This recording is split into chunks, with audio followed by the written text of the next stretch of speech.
Hello students, welcome back to my YouTube channel professor Shubham Tiwari, जहां पे topic चल रहा है TY com class sem 6 financial accounting का लिमिटेड लायबिलिटी पार्टनरशिप का लेक्चर नंबर देखने मिलने वाला है 2। और आज की क्लास में बात करेंगे statement of income and expenditure for the year ended. इसका मतलब है जो हम बेसिकली बनाते थे trading account and PNL account को, उसी को एक फॉर्मेट में अपने को सेटअप करना है। क्लियर है क्या? ट्रेडिंग पीएनएल आपने पढ़ा था, बिल्कुल। तो यहाँ पे पहले फॉर्मेट ध्यान में कैसे रखना है, पहले तो हमारा इनकम पार्ट आएगा, सेकंड हमारा एक्सपेंसेस आता है। इनकम एंड एक्सपेंस आएगा, ध्यान रखना। एलएलपी में सबसे पहला बैलेंस शीट पढ़ना रहता है, इसलिए लेक्चर नंबर 1 में हमने बैलेंस शीट किया था एंड लेक्चर नंबर 2 में क्या कर रहे हैं, इनकम स्टेटमेंट बोले तो income and expenditure account prepare कर रहे हैं। ये चीज़ ध्यान रखना, बहुत इंपॉर्टेंट है। इनकम है, इनकम में से आपको एक्सपेंस माइनस करना, देन हमें प्रॉफिट मिलेगा। क्लियर है कि ना? अब यहाँ पे कोई भी एक्सपेंस कहीं नहीं रख देना है, ध्यान रखना। जैसा 12th में अपने अकाउंट्स में क्या किया था, वेजेस आया तो सर ट्रेडिंग डेबिट लिख दिया, परचेज आया ट्रेडिंग डेबिट लिख दिया, कैरेज आया तो सर ट्रेडिंग डेबिट लिखा, सैलरी आया तो पीएनएल डेबिट लिखा, एंड डेप्री आया तो पीएनएल का डेबिट लिखा। बट यहाँ पे अब आपको एक फॉर्मेट दिया है भाई, वो पर्टिकुलर आइटम वहीं लिखा जाएगा, ये क्लियर होना चाहिए। इनकम की बात करेंगे तो पहला आता है नेट टर्नओवर। नेट टर्नओवर की अगर बात करते हैं, ये बेसिकली सेल की बात कर रहे हैं। सेल आपने पढ़ा था सर, सेल में से सेल्स रिटर्न माइनस होता था, अगर फॉर्मेट की, एक बेसिक फॉर्मेट की मैं बात करूं। क्लियर है कि नहीं? अभी आगे डिटेल्स देखेंगे। एक तो इनकम में आएगा हमारा सेल वाला पार्ट। अदर इनकम में बेसिकली आप बोल सकते हो सर डिविडेंड रिसीव्ड आता था, इंटरेस्ट रिसीव्ड आता था, कमीशन रिसीव्ड है, profit on sale of any assets है, ये सब इनकम के पार्ट है। लास्ट हमारा है increase and decrease in stock. ये बेसिकली क्या है, इसका एक फॉर्मेट इन्होंने दिया है भाई। फॉर्मेट क्या है, क्लोजिंग माइनस ओपनिंग। क्लोजिंग में से ओपनिंग माइनस करना। वहां पे आप ओपनिंग स्टॉक को ट्रेडिंग के डेबिट में दिखाते थे, क्लोजिंग को इधर। ये बोल रहे ऐसा नहीं चलेगा, यहाँ पे आपको क्लोजिंग माइनस ओपनिंग का पैटर्न दिख रहा है, क्योंकि यहाँ पे डेबिट क्रेडिट तो चल नहीं रहा, क्योंकि हम लोग वर्टिकल इनकम स्टेटमेंट की बात कर रहे हैं बेसिकली। तो यहाँ पे ध्यान रखना, increase and decrease in stock का मतलब है क्लोजिंग स्टॉक और उसमें से माइनस कर देना है अपने को ओपनिंग स्टॉक। देन हमारा इनकम का टोटल हो गया, मतलब इनकम में कितने लोग हैं, 3 लोग सर। नेट टर्नओवर है, अदर इनकम है, increase and decrease in stock है, टोटल आ जाएगा। अगर मैं पूछूं किसी बच्चे को इनकम को लेके कोई दिक्कत आई है क्या? नहीं। ऑलरेडी अभी और डिटेल बात करेंगे सर, नेट टर्नओवर कैसे होगा, कि कौन कौन सी चीजें उसमें आने वाली है। पहले आप देखो इनकम में कितने लोग हैं, 3। Turnover, other income and last हमारा increase and decrease in stock. Clear है क्या? नेक्स्ट आ जाओ एक्सपेंसेस। एक्सपेंसेस में पहला तो आया है परचेज मेड फॉर रीसेल। इसमें ध्यान में रखना कौन कौन से आ रहे हैं। ट्रेडिंग आपने पढ़ा था सर, परचेज से पहले तो माइनस कर दो उसका रिटर्न एंड गुड्स वाली कोई भी entry, goods destroyed by fire, goods distributed as free sample, goods taken by partner, goods stolen, जितने भी गुड्स वाली एंट्री थे सब माइनस कर दो। एंड ध्यान रखना यहाँ पे जो अपना भाड़ा था, बोले तो कैरेज एंड फ्रेट ऐड कर दो, कैरेज इनवर्ड या कैरेज फ्रेट या फ्रेट इनवर्ड, एंड अपना टैक्सेस ऐड कर दो, ये चीज़ें ऐड कर देना। तो ये हमारा आएगा परचेज मेड फॉर रीसेल, क्योंकि जब हम लोग परचेज करते भाई तो भाड़ा भी तो हमें देना पड़ेगा सर, टैक्स भी तो हमें देना है, तो ये परचेज मेड फॉर रीसेल में आएगा, ध्यान में रख लेना। नेक्स्ट हमारा है भाई एडमिनिस्ट्रेटिव एक्सपेंसेस, जिसको हम लोग बेसिक सिंपल बोल सकते हैं सर। ऑफिस का जो खर्चा होगा, जैसे प्रिंटिंग एंड स्टेशनरी है, पोस्टेज एंड टेलीग्राम है, अभी बहुत सारे एग्जांपल ऑलरेडी बात करेंगे, बट ये इधर आएगा। सेलिंग एंड डिस्ट्रीब्यूशन, पहले आता था आपका डिस्काउंट है सर, पीएनएल का डेबिट लिख दिया, कहीं भी पता नहीं था, बट अपने को बोला सेलिंग एंड डिस्ट्रीब्यूशन में लिखने का, क्योंकि सेल से रिलेटेड खर्चा है। डिस्काउंट कब मिलता है सर? सेलिंग पे, सेल ज़्यादा करना है तभी तो आप डिस्काउंट दोगे। कमीशन कब मिलता है सर? सेल से, तो कमीशन से रिलेट करता है। बैड डेप्ट हमारा कब होगा सर? जब हम लोग क्रेडिट सेल ज़्यादा करते हैं, क्रेडिट सेल के चक्कर में तो बैड डेप्ट होगा। तो मतलब जो सेलिंग से रिलेटेड खर्चा है उसको आप यहाँ पे रिकॉर्ड करोगे। नेक्स्ट हमारा पर्सनल एक्सपेंसेस, इसमें ध्यान रखना कौन कौन आएगा, इसमें 2 चीज़ रेक्टिफिकेशन कर लो, वेजेस, सैलरी। सैलरी आया रिकॉर्ड कर दो, सैलरी एंड वेजेस आया रिकॉर्ड कर दो, वेजेस आया रिकॉर्ड कर दो, प्रोडक्टिव वेजेस आया रिकॉर्ड करो, अनप्रोडक्टिव आया रिकॉर्ड करो, मैनेजर सैलरी आया रिकॉर्ड करो, वर्क्स मैनेजर सैलरी आया रिकॉर्ड कर दो। अगर मैं पूछूं कोई दिक्कत है क्या, सिंपल सा याद हो गया सर, सैलरी वेजेस की बात पूरा यही कर देने का। डेप्रीशिएशन है तो नाम ही बता रहा सर, जितने भी डेप्री हमारे आएंगे, लैंड एंड बिल्डिंग पे डेप्री है रिकॉर्ड करो, फर्नीचर पे डेप्री है रिकॉर्ड करो, मोटर वैन पे ये डेप्री है रिकॉर्ड करो, मतलब सब डेप्रीशिएशन एक साथ चलेंगे। नेक्स्ट हमारा इंश्योरेंस अकेले साथ में चलता है, इंश्योरेंस कहीं भी नहीं होगा, अकेले चलेगा। लास्ट हमारा है अदर एक्सपेंसेस, इसमें 1 से 2 बेसिकली आइटम है। एक तो जनरल एक्सपेंस है एंड इसमें एक आता है लॉस, मीन्स कौन सा है अपना बच्चा, loss by fire.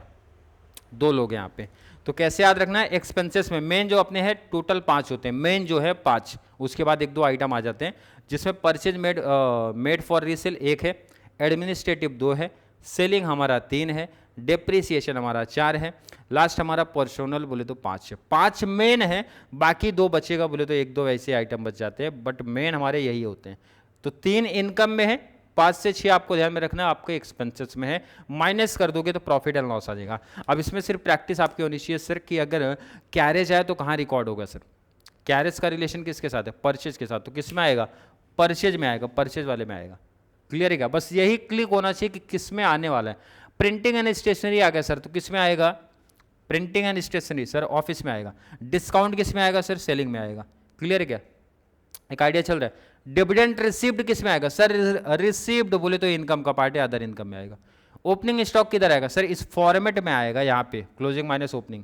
Closing stock किधर सर, इस फॉर्मेट में आएगा। समझ में आ रहेगा। गुड्स टेकन बाय पार्टनर किधर आएगा सर, परचेज से रिलेटेड, परचेज में आएगा। आपको यही ध्यान में रखना है कि कौन सा आइटम कहाँ पे आने वाला है।